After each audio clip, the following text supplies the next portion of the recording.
Hello everyone. In this video, we are talking about the Sinners movie. Something no one is talking about. The killing floor. The Smokestack Twins had just come home. They left the Delta years ago, boys who became men in the war. After that, they vanished into Chicago's underworld, running errands and guns for Al Capone. They returned south with money in their pockets and a dream to build something of their own. They paid a white landowner named Hogwood a large sum for an old sawmill. What they didn't know was that Hogwood wasn't just any man. He was the head of the Klan in those parts. And what he sold them wasn't just a building. It was a grave. Locals had long whispered about the sawmill. They called it the killing floor. It had once been a slaughterhouse, but not for cattle. For black folks, men and women taken, tortured, killed, and buried beneath its rotting timbers. The floor was always wet, always dark, always red. Hogwood, knowing this, handed them the deed with a smile. The twins didn't know the truth. All they saw was a chance, a place to open a juke joint.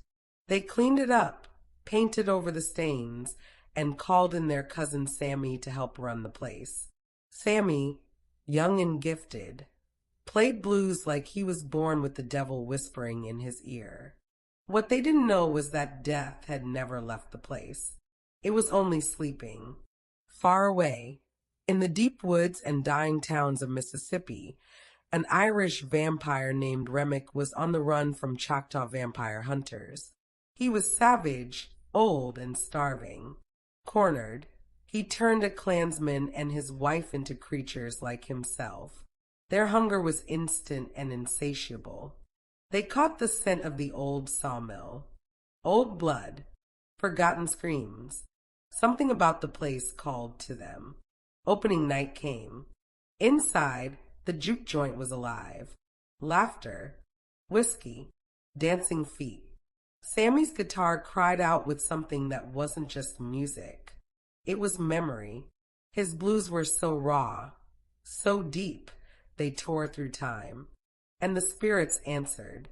They came out of the walls. They rose from the ground.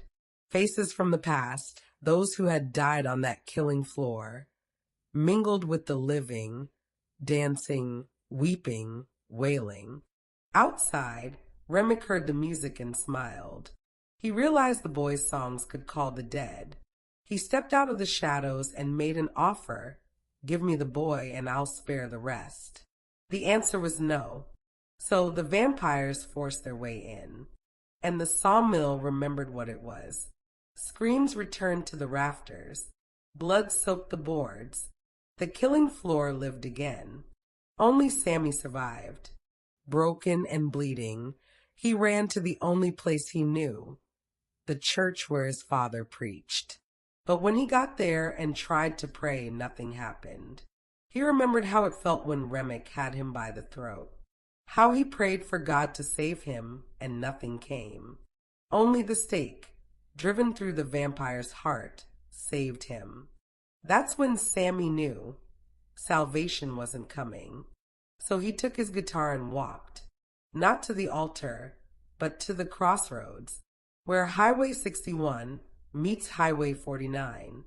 There, as night fell, a figure stepped out of the darkness, old, crooked, wearing a straw hat, leaning on a cane that shimmered like starlight. Papa Legba, the gatekeeper, the opener of doors, the one who stands between this world and the next. Sammy recognized him. Legba had been there in the music. He had opened the veil between the living and the dead at the juke joint. The spirit took Sammy's broken guitar and smiled, tuned it, played a riff that made the wind shift, then handed it back. Sammy gave him an offering, chocolate, a swig of dark rum. Legba tipped his hat. And just like that, the path opened. Sammy walked north toward Chicago, guitar in hand, carrying the ghosts of the past in every chord. He didn't run from the killing floor. He carried it in his song.